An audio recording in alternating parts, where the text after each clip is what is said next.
Hey everyone, welcome back to the channel.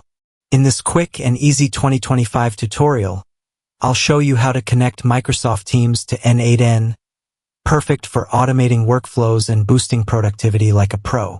Whether you're new to N8N or just need to link it up with Teams, I'll walk you through step by step. Let's get started. First is open your N8N application to your computer. Then click on Create Workflow. After that, you'll see the option to add first step. Click on it. In the search bar, type Microsoft Teams. Then scroll down and find the Create message and click it. In the next page, you'll need to fill up all information needed. After filling up, click the Execute step in the top. Now go back to the workflow view and you'll see that Microsoft Teams is now connected to N8N. And that's it. Rocket, you've now successfully connected Microsoft Teams to N8N. Simple, fast, and efficient.